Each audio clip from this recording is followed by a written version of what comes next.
recuerda. Y todavía la semana pasada estuvimos hablando de, sí, precisamente del tribunal de Cristo y de cómo el Señor nos va a llamar a rendir cuentas delante de Él. Y toda la semana preparé el mensaje para continuar un poquito con este tema, porque yo sé que hubo gente que se quedó con un poquito de dudas y primero quiero que me le bajes tantito porque me siento en un bote, sí, nomás tantito. Y quería hablarles de los criterios que se van a estar tomando en ese juicio. Y lo vamos a ver, pero creo que hoy no. Entonces preparé acerca de esto, de los criterios del juicio. Pero en la mañana el Señor me hablaba del día de hoy, de la paternidad del Señor. Inclusive venía a mi mente esta pregunta porque también fue un tema que vimos con las mujeres en la reunión pasada. Y les decía yo, ¿qué viene a su mente o qué se imaginan cuando escuchan la palabra Padre? Cuando escuchan la palabra Padre, normalmente, ¿qué es lo que usted piensa o en qué piensa o qué se imagina? Y sobre ahí me empezó a llevar el Señor. Y desarrollé todo el tema para ver algunas características de cómo es Dios nuestro Padre o cómo se manifiesta Dios como nuestro Padre. Y ya había terminado. Y unos minutos antes de venirnos acá hacia la iglesia, el Señor me llevó a otro pasaje de las Escrituras y me dijo, no, eso no, vete para acá. Entonces no fue nada más un mensaje, fueron 3. Y este mensaje es parte de algo que también les compartí, similar o basándome en los mismos versículos, precisamente el año pasado también. Entonces, bueno, siendo obedientes al Señor, vamos a ver este pasaje. Y mire, tal vez le va a llamar la atención porque el pasaje al parecer no nos dice mucho, pero usted se va a dar cuenta que sí nos dice mucho. Y vamos a leer, vamos a iniciar leyendo Primera de Crónicas, capítulo 7. Primera de Crónicas, capítulo 7. Y vamos a iniciar con el versículo 30.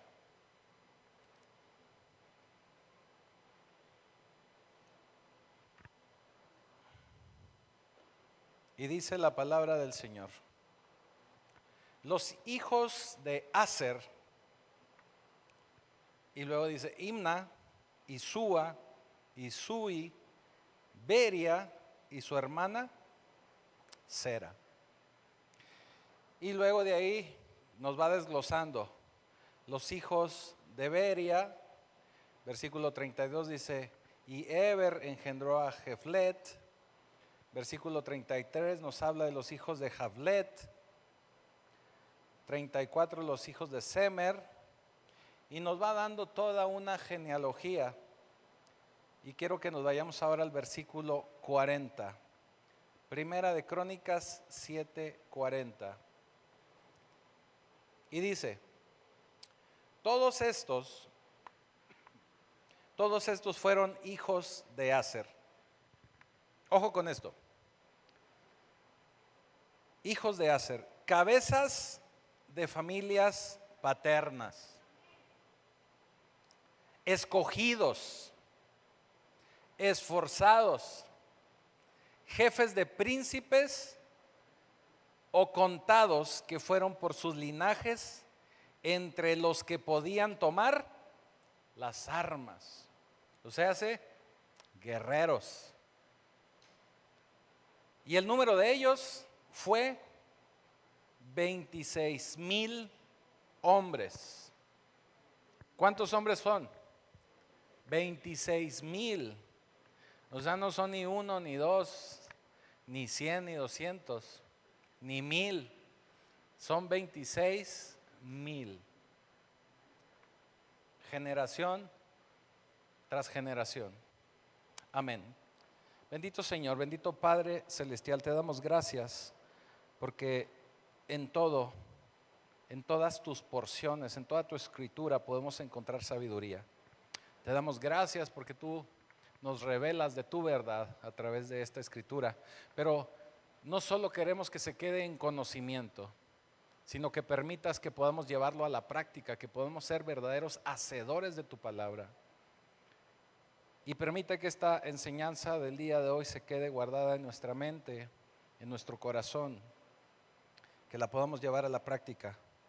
Y todo en el poderoso nombre de Jesucristo. Amén y amén. Algo muy importante que tenemos que considerar como varones, como hombres, es que todo varón, una de las principales funciones que debe de tener, de acuerdo a las enseñanzas de las Escrituras, de acuerdo a las enseñanzas de Dios y lo que el Señor quiere para cada uno de nosotros y cada una de estas familias, es que podamos ser esa cabeza de familia, que podamos ser quien cubra, que podamos ser quien proteja, que podamos ser quien provea. Eso es lo que espera el Señor como básico de un varón. Ciertamente ese varón tiene que estar sometido a la cabeza que es Cristo. Cuando nosotros entendemos este mandato y cuando nosotros entendemos esta sujeción que debemos tener a Cristo, créame que lo demás, como dice el adagio popular, lo demás es lo de menos. Pero todo hombre tiene que proteger. Y en muchas ocasiones, una de esas formas de proteger, digo porque no es la única, pero es algo muy importante, es que tenemos que dejar un legado a nuestros hijos. Cuando hablamos de un legado, hablamos de una herencia. Cuando hablamos de herencia y usted escucha la palabra herencia, bueno, eso me pasa a mí, normalmente pensamos en dinero. Normalmente pensamos en casas, en la cuenta bancaria, en la Cheyenne, en eso pensamos. Eso es en lo que se nos viene a la mente, ¿verdad? Pero para el Señor, una herencia va más allá de todo esto. Y una herencia, de lo que le acabo de mencionar, es una herencia física. Y lo que realmente el Señor quiere de cada uno de nosotros es que podamos dejar una herencia espiritual. Algo de esto estuvimos hablando el miércoles pasado cuando hablábamos de Jacob. Los miércoles estamos llevando una serie nueva y esa serie nueva le pusimos No es tarde o no es demasiado tarde, ¿verdad? Hemos tenido conflicto ahí con poner exactamente qué palabra acomodar, pero habla acerca de esto, de que nunca es demasiado tarde para empezar a ser hacedores de la palabra de Dios. La primera semana hablamos de Moisés, este miércoles pasado hablamos de Jacob y hablábamos cómo Jacob también dejó una herencia que él recibe, sí engañando, sí comprándosela a su hermano, pero que de alguna manera el Señor permitió que así fuera porque él sí sabía y entendía el valor de esa herencia. Sí, no me voy a alargar más en esto, pero vea por ahí el mensaje del miércoles, ahí todo está en YouTube, hasta los chistes están ahí. Así que todo hombre tiene que dejar una herencia, y no hablo únicamente de lo físico, sino una herencia espiritual. Porque cuando nosotros pasamos esa herencia espiritual, le estamos dando un legado y le estamos dando una dirección a nuestros hijos, a nuestra familia. El varón, como cabeza del hogar, es quien tiene que ir dando dirección a esa familia.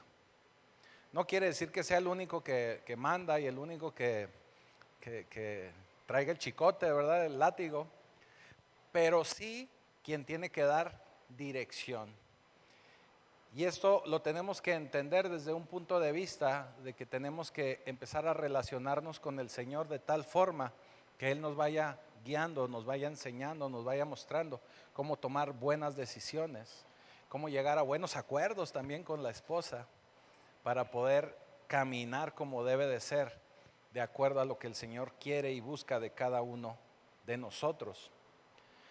La Escritura, a lo largo de las Escrituras vemos y nos habla mucho acerca de generaciones y nos habla mucho acerca de legados.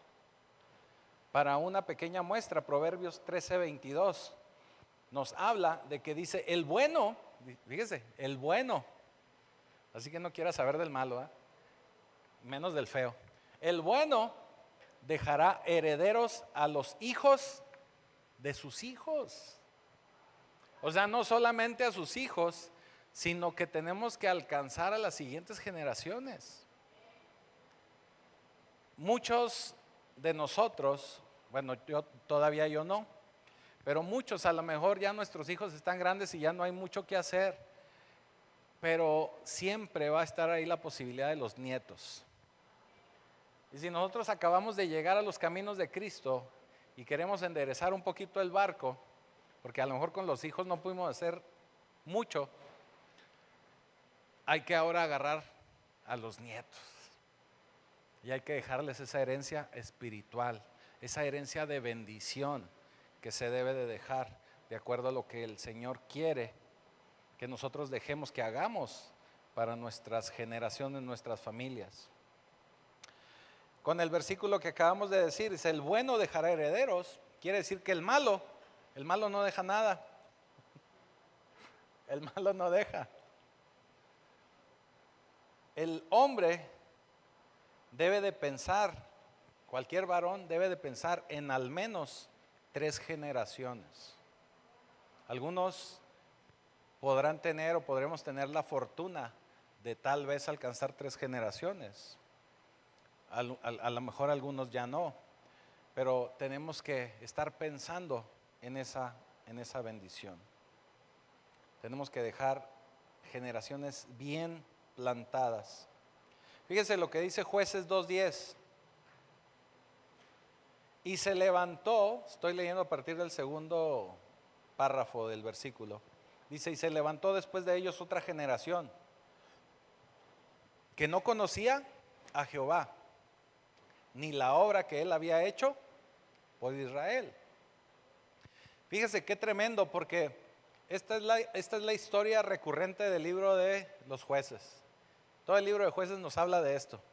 Se levantaba un héroe, todos apoyaban, el héroe hacía que se exaltara al Señor, los hacía llegar otra vez a los pies del Señor. El Señor se ponía a cuentas con el pueblo se ponía a cuentas con el Señor, hacían grandes proezas, pero llegaba la siguiente generación y otra vez no conocían de Dios. Ese es el problema cuando no se deja una herencia adecuada, cuando nosotros no nos encargamos o no nos ocupamos de traer a nuestros hijos a la iglesia, porque con tal de no batallar, los dejamos en la casa o los dejamos hacer lo que sea y no nos esforzamos por traerlos a la iglesia. Mire, esto es un ejemplo muy similar a verdaderamente hacer discípulos en la iglesia. En muchas iglesias se han dejado de lado los discipulados y no se hacen discípulos. Y no estoy hablando de que usted dé una clase, porque una clase puede ser meramente académica. Un discipulado es cuando usted está al pendiente de la gente y que usted, más que estarle dando de bibliazos académicos, le está dando bibliazos de ejemplo. Eso es verdaderamente agarrar a alguien y discipularlo. Porque dar una clase cualquiera la puede dar. Usted aprende el versículo, se aprende el librito y lo da. Y lo da. Y pueden ser cosas así que usted diga, wow, pues sí, pues wow, pero ya para el lunes que va al trabajo se le olvidó. Porque no lo vive, porque no lo hace, porque no es auténtico. Nosotros dejamos de discipular porque no queremos tampoco nosotros disciplinarnos y porque discipular cuesta trabajo. Hay muchas iglesias que no saben lo que es ser pastoreado, déjeme le digo. Es la verdad.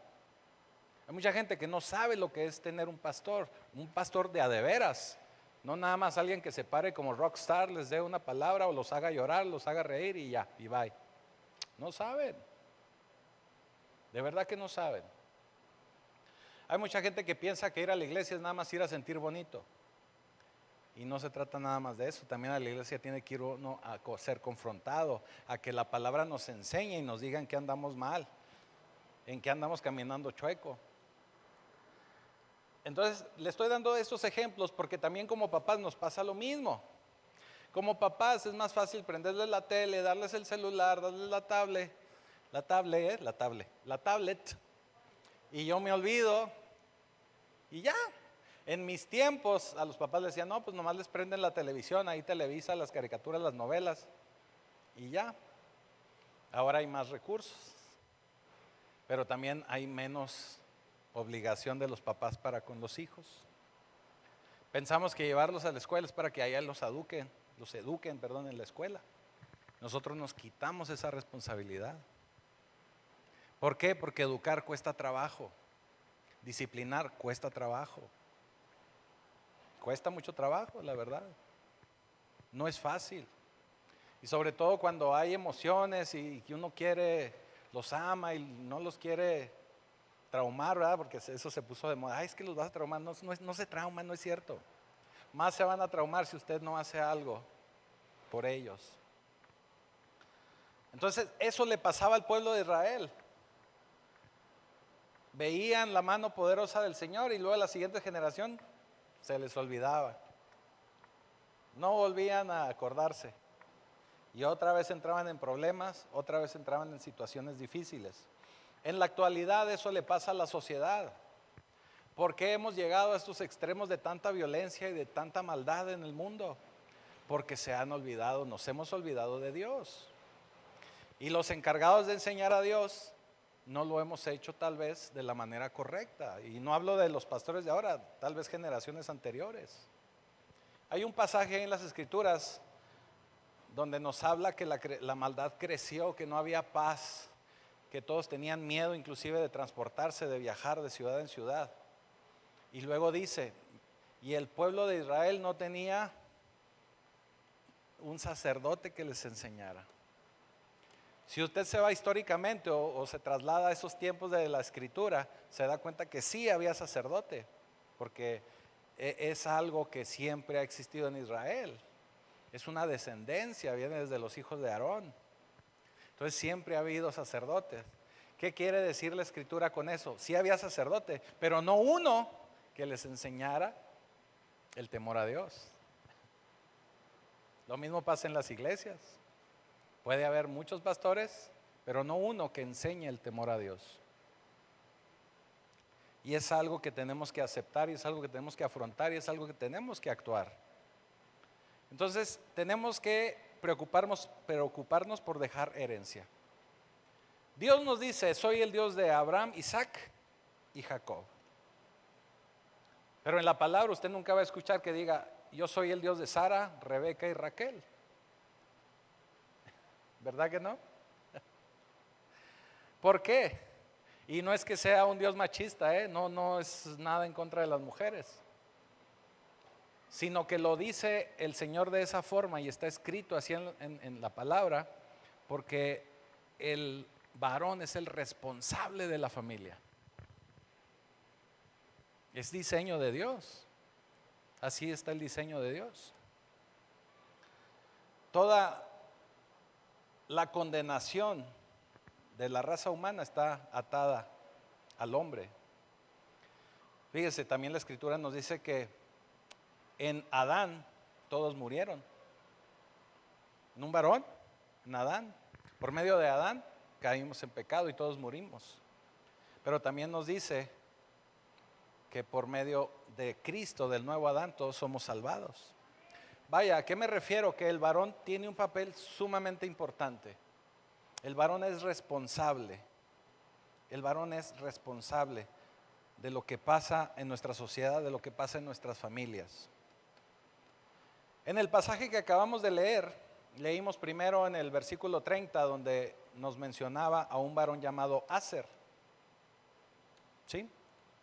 Es un nombre que no nos suena mucho porque no estamos muy acostumbrados a escuchar hablar de Aser. Pero Aser fue un hombre, o era un hombre que tuvo 4 hijos y una hija, y que por lo que nos dice el versículo 40, pues al final de todo el linaje, pues no les fue tan mal. Pero déjeme le digo quién era Aser. Aser es el octavo hijo de Jacob.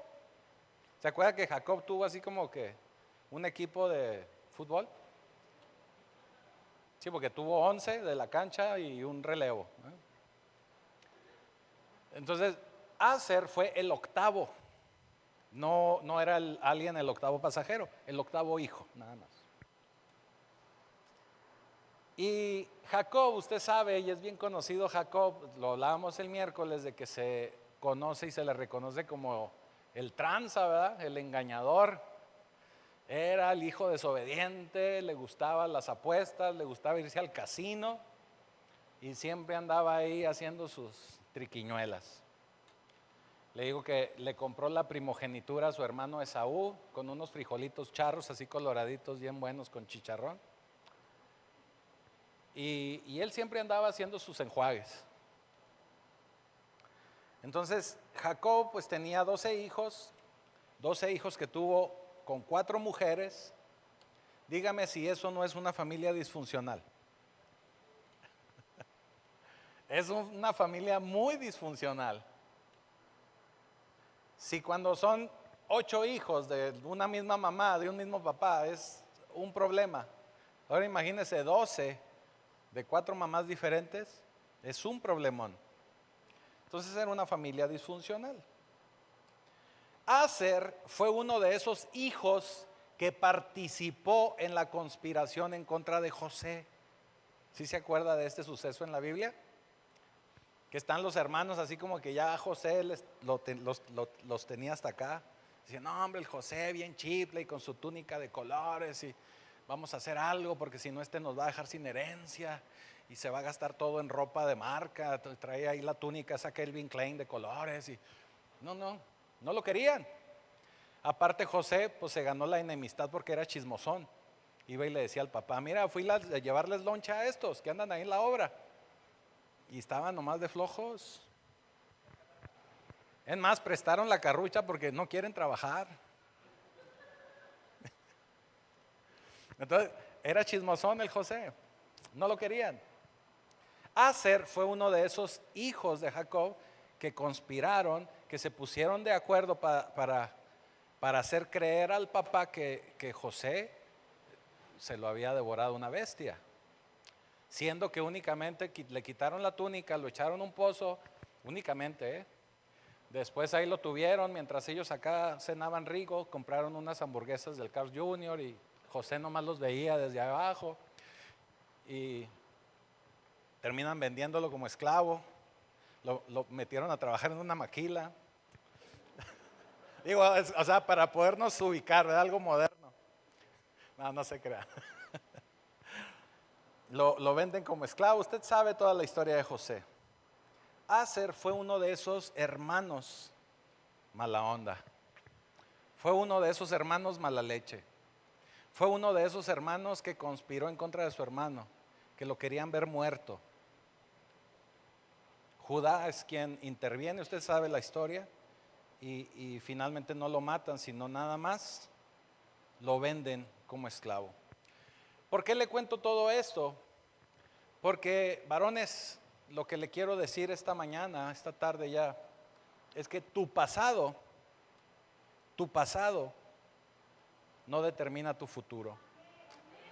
Lo que hayas hecho antes, lo que hayas hecho en otra vida, y me refiero a otra vida antes de Cristo, lo que hayas hecho inclusive el día de ayer, si hoy decides corregir tu camino y hacer las cosas de acuerdo a la Escritura, de acuerdo a las enseñanzas de Cristo, tu pasado no te determina. Aún tu equivocación que hubieses tenido ayer, si hoy decides hacer las cosas correctamente, va a ser un nuevo futuro para ti. Tu pasado no te determina. Fíjese, en el pasaje 40, vamos a ver de lo que nos habla, 4 puntos importantes que nos dice el versículo 40. Primera de Crónicas 7:40. 4 puntos, me voy a tratar de ir rapidito. Número 1, habla de que esta descendencia se convierten en cabezas de familias paternas. Un líder de su casa, a eso se refiere. cabeza paterna es un líder de su casa. Ahora, sea lo que hizo Aser, porque fue un cuate que conspiró, que era mala onda, que quería ver muerto a su hermano, pero en algún momento corrigió su camino. En algún momento decidió hacer las cosas correctamente. No sabemos porque la escritura no nos dice en qué momento, pero en algún momento de su vida él decidió hacer algo distinto. Él tuvo tal vez un encuentro con el Señor, así como lo tuvo su papá Jacob. A lo mejor luchó toda la noche, a lo mejor luchó 3 días, 3 noches, no sabemos. Pero algo pasó que lo hizo cambiar. Algo de lo que él hizo funcionó e influenció a sus hijos. Y fue responsable de su casa y de su familia. ¿Por qué le hablo de que Aser tuvo que haber hecho algo? Porque bíblicamente los padres, escuchen bien varones, los padres son los que educan a los hijos, no la mamá. No escuché a ninguna mamá que haya gritado amén, ¿eh? Otra vez, los padres educan a los hijos. Eso. Fíjese lo que nos dice Pablo en Efesios 6:4. Y ustedes, padres, no provoquen a ira a sus hijos, sino críenlos o criadlos, dice aquí, en disciplina y amonestación del Señor. Entonces la responsabilidad de criar, ¿a quién se la está mandando Pablo? A los varones. Quiere decir que el tomar ese rol es una responsabilidad bíblica. Todo hombre es llamado a tomar esta responsabilidad. Su esposa muy seguramente tiene el don de liderazgo.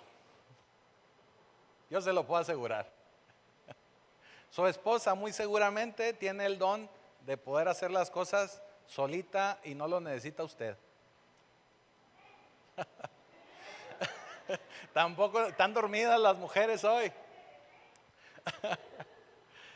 Esto sucede porque la mujer tiene habilidades más desarrolladas en cuanto a la organización, en cuanto a la sensibilidad. Por eso también inclusive hay más mujeres viniendo a los pies de Cristo que hombres. Los hombres somos muy así, sí, como dijo el hermano, para venir a Cristo. No escucharon lo que dijo, qué bueno. Así. Pero la mujer es más sensible y se organiza más, es más habilidosa en muchas áreas. Pero el Señor le ha entregado a usted la dirección. Usted es el gerente, usted es el líder, usted es la cabeza. Cuando usted se pierde, y estoy hablando de que usted no está en su lugar, no está en su posición, se pierde la familia. Mire, un porcentaje muy alto de la gente que se encuentra en las cárceles, y eso es un porcentaje permanente, de la gente que llega a las cárceles o que está presa, la mayoría de ellos viene de una familia que no tuvo papá. O sea, donde un papá no estuvo presente, donde un papá estuvo ausente, aun y cuando estuvo físicamente era un papá ausente. Cuando hay un papá ausente hay más problemas en la familia, muchos más problemas. Entonces el Señor siempre va a darle y a otorgarle ese lugar al varón. Fíjese un pasaje que a mí me gusta mucho en Josué 24:15. Usted lo debe de conocer de memoria. Y dice así, es Josué haciendo su declaración final, ¿verdad? Y dice, y si mal les parece servir a Jehová, entonces escojan ustedes a quién le van a servir. A quienes sirvieron sus papás, tómelo como algo moderno, ¿verdad? Si sus papás no estaban en Cristo, entonces ¿a qué dioses les sirvieron? Si usted quiere servirles a ellos, adelante, tome la decisión. Cuando estuvieron del otro lado del río, al otro lado del río, o a los dioses de los amorreos cuya tierra habitan, o vaya, a los dioses nuevos que ustedes se han creado, o que sus amistades, o sus vecinos, o sus parientes se han creado. Este tema ya lo hemos abordado varias veces, porque un ídolo, una idolatría no es únicamente una estatua. Una idolatría es un sustantivo. Puede ser cualquier cosa. Puede ser una cosa, puede ser una persona, puede ser un pensamiento, puede ser cualquier cosa que a usted no le permite acercarse a Dios. Idolatría puede ser su esposa, idolatría puede ser su esposo, puede ser su mamá, puede ser su papá, su tío, su abuelo. Pueden ser muchísimas cosas su idolatría. Su idolatría puede ser su trabajo, su idolatría puede ser sus estudios, porque a eso le dedica tiempo. Yo conozco gente, cuando yo era más joven, porque todavía soy joven, yo conocía gente que su ídolo era su carro. O sea, que no trajera ni una patinada de mosca el carro, ¿verdad? Estaban ahí con el trapito del carro todo el día y limpiándole la llanta y que el rin y que no dejaban a nadie que se subiera al carro con zapatos y cosas así. Es en serio, yo conocí a una persona así. Todo su sueldo se lo gastaba en el carro. ¿Quién era su ídolo? El carro. Así.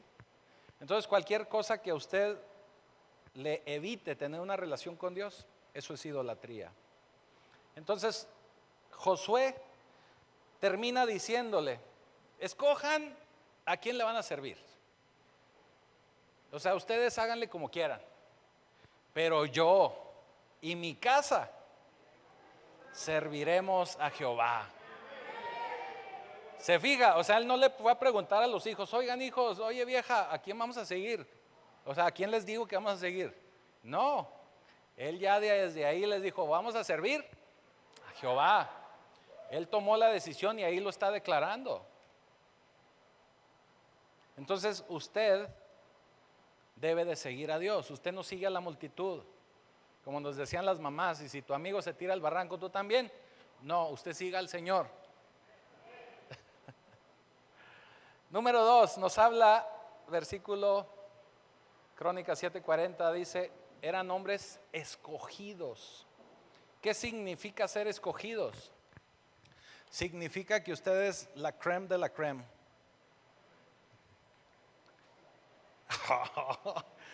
La crema del asunto. Hay un chavo que sale ahí y dice, nada de, ¿cómo dice? Pura crema, nada de salsa, ¿verdad? Pero en este caso sí es la crema. La crema de la crema. No son como los demás, no son del montón, son escogidos, educados, entrenados para ser hombres de reino. Hombres que tomen sus propias decisiones basadas en las Escrituras, basadas en el Señor.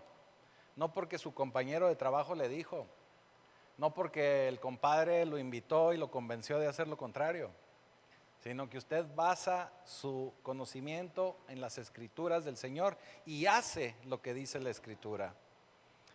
Que toman decisiones en base a nuestro Señor Jesucristo, porque ese es el estándar que todos debemos de tener como varones. La Escritura y el Señor declara que Jesucristo es el camino, es la verdad y es la vida. Cuando habla de la verdad, se refiere a que Él es la Escritura. Por eso en el primer capítulo de Juan, cuando dice, y el verbo se hizo carne, está hablando que la palabra del Señor se hizo realidad. La palabra del Señor vino a vida. Entonces, la palabra, la verdad es la palabra del Señor. Por eso nos tenemos que exponer a la palabra en todo momento. Es un estándar divino y tenemos que ser así con ese estándar del Señor y tener un buen carácter y tener integridad. Integridad es que usted sea el mismo, aquí, allá y acullá. ¿Qué quiere decir? Porque usted puede venir a la iglesia y aquí levanta las manos y casi levita, ¿verdad? O sea que ni se le ven los pies que toca el piso. Pero llega al trabajo y allá tremendo, ¿verdad? O está usted solo en su casita donde piensa que nadie lo ve y también tremendo. No, el Señor lo ve en todo lugar y en todo momento. Es más, Y de eso le iba a hablar la otra mensaje que les preparé. El Señor lo tiene grabado, ya se lo había dicho la semana pasada. El Señor lo tiene grabado. Pero déjeme le digo algo, no solamente lo que usted hace en sus acciones, sino tiene grabado también lo que usted piensa. Eso lo vamos a ver la semana que entra si el Señor no llega antes. Amén. Entonces, tenemos que ser íntegros. Número 3, esforzados, dice el pasaje. Cuando somos esforzados es porque son educados para ser guerreros. Un guerrero se esfuerza, no se da por vencido a la primera. Ellos mantienen su nivel, no se dejan llevar por tendencias, por modas, por ideas. Tiene que ser esforzado, tiene que luchar por lo bueno, tiene que luchar por lo correcto. Fíjese, dice el número 4. Ya con este terminamos, eran 4 puntos. Dice, jefes de príncipes. Wow. Cuando se refiere a jefes de príncipes, se refiere a ser mentores, se refiere a ser tutores, se refiere a ser gente que pueda dar instrucción, que pueda guiar, que pueda darle claridad a las personas, mostrándoles lo que tienen que hacer y lo que deben de hacer. Mire, hay mucha gente que conoce del Señor que debería estar asesorando a muchos políticos, pero asesorando, no queriendo ganarse un huesito. Son cosas diferentes. Y realmente podemos ver que hace mucha falta que penetre más la palabra del Señor en esos ámbitos. Pero tenemos que llegar como mentores. Si estamos formados como estas generaciones de Aser, tenemos que ser mentores. Quien diga, quien establezca el estándar, que es un estándar que viene de acuerdo a la palabra de Dios. No querer andar buscando yo mi hueso. ¿Sí me estoy explicando? Un príncipe necesita guía, un gobernante necesita guía, un político necesita guía. Lo primero que necesita de guía es enseñarle que no debe de mentir. Es lo primero, es la verdad. En la reunión de varones veíamos el viernes, bueno, tocamos un poquito ese punto. Y les digo, cuando andan de novios, cuando el varón anda de novio, es como un político.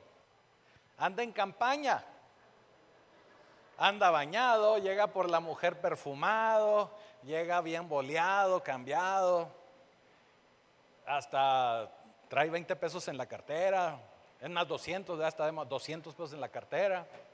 O sea, anda en campaña, pero ya nomás se casan. Se acabó, ¿verdad? Ya ni conocen el agua, ni el cepillo, ni el peine, ¿verdad? Bueno, a veces ya ni siquiera eso hace falta, pero ya no se esfuerzan ni siquiera un poquito. Tenemos que ser guías, tenemos que ser mentores, tenemos que ser alguien que eduque a más varones, a más gente, a príncipes, a gobernantes, a políticos, ¿por qué no? A gobernar, pero gobernar de acuerdo a la palabra del Señor, a gobernar de acuerdo a lo que el Señor quiere y que el Señor busca de cada uno de sus hijos. Cuando nosotros logremos este cometido, vamos a empezar a impactar verdaderamente allá afuera. Ya lo tenemos que estar haciendo. Y usted sabe que aquí en Pacto Vivo tenemos ese compromiso. Usted tiene que impactar en el lugar donde usted esté, en su casa, en su trabajo, en su oficina. Tenga usted y tenga también la presencia del Señor ahí con usted. ¿Por qué? Porque si usted en su casa no es íntegro, no es como en la iglesia, y allá en la casa usted le grita a los hijos, a la mujer todo el día, pero si quiere ir a darle bibliazos al vecino y quiere invitarlo a la iglesia, el vecino, véngase a la iglesia, pero el vecino lo oye a usted todas las noches peleando con la mujer. ¿Qué cree que le va a decir al vecino? No, gracias. No, pues para venir y pelearme con la mujer. Ese es el testimonio que no estamos dando. Es algo bien sencillo, o sea, no necesitamos ni aprendernos versículos. No necesitamos ni pararnos a predicar la palabra en el parque. Usted tiene que predicar con su ejemplo, con su vida, cómo trata a sus hijos, cómo trata a su esposa. Esa es la principal predicación que debe de tener usted. ¿Qué les dijo el Señor Jesucristo a sus apóstoles? Los van a conocer por el amor que se tienen los unos a los otros. No les dijo, los van a reconocer porque te vas a parar ahí en la placita Hidalgo y vas a predicar. ¿Verdad que no? No. Porque ahorita no sé por qué tenemos tan metido en la cabeza que tenemos que hacer grandes campañas allá afuera y nada más los vacunamos. Pues sí, nos divertimos un rato, sí, buena música, sí, alabamos, sí, cantamos. Tampoco no me malentienda, no quiere decir que ya no lo hagamos, no me malentienda. Porque si no se me van a ir muchos seguidores, no, tampoco. O sea, lo podemos seguir haciendo. Pero es más importante que usted dé ejemplo con su vida. Que usted verdaderamente empiece a vivir una vida en Cristo. Verdaderamente. Que su vida no sea llena de conocimiento, que su vida sea transformada. Porque de eso se trata. Por eso la principal palabra del evangelio es arrepentimiento. Y si es arrepentimiento es cambio de mentalidad, cambio de hacer las cosas. Ahora las hago de una manera diferente, distinta. ¿Estamos? Entonces, la buena noticia con todo esto, porque ya voy cerrando, la buena noticia es que tu futuro puede ser diferente. Ahora, fíjese lo que sucede. Dice, y contados que fueron por sus linajes, entre los que podían tomar las armas. El número de ellos fue 26,000 hombres. Cuando empezamos el mensaje, hablábamos de que Aser tuvo 4 hijos y una hija. 5. Y de esos 5, estamos concluyendo con que llegaron a ser 26,000. Hágame el favor, 26,000. Eso es más que Chihuahua 2000, O sea, es más gente de lo que hay en Chihuahua 2000. 26,000. Iniciamos con un hombre, 4 hijos y una hija. Y pasado el tiempo, pasadas unas cuantas generaciones, ahora son un legado de 26,000. Así que, varón y también varona, usted no debe de estar pensando nada más en usted. Usted tiene que estar empezando a pensar en sus generaciones. Si usted no se quiere enderezar porque usted dice, así soy, así nací, pues hágalo por sus generaciones. Porque también eso es algo muy común, Oye, varón, es que así soy yo. No, usted puede cambiar, en Cristo puede cambiar y tiene que cambiar. Así que usted, si no lo quiere hacer por usted, hágalo por sus generaciones. Tiene que dejar un legado correcto. Porque después de un tiempo, después de unas cuantas generaciones, usted va a tener a su disposición a un ejército. A un ejército. Ahorita en la alabanza cantábamos la alabanza esa que se llama Rodeado, que dice, así peleo mis batallas. Las batallas en Cristo, en el Señor, se pelean con oración y alabanza. A eso se refiere la canción, oración y alabanza. Ciertamente usted le puede tener ahí todos los arrimmadijos que quiera, ¿verdad? También ayuno, también otras cositas, pero sobre todo oración y alabanza. Así que Dios está buscando hombres que recuperen su lugar, que recuperen su posición, que recuperen su dignidad y que cumplan con su rol de varones. Así que sí, hoy festéjese, pero también tenga en cuenta que sobre usted carga un peso muy grande, que es el ser la cabeza y dar un buen ejemplo sobre la vida del Señor. Y Y usted en sus hombros está la responsabilidad de criar no solo a sus hijos, sino a sus próximas generaciones. Y si siente que ya es demasiado tarde para eso, entonces agarre a sus nietos. La escritura nos muestra cómo Jacob oró y bendijo aún a los hijos de José, ya viejito, apoyándose ahí en el bordón, pero oró por los hijos de José.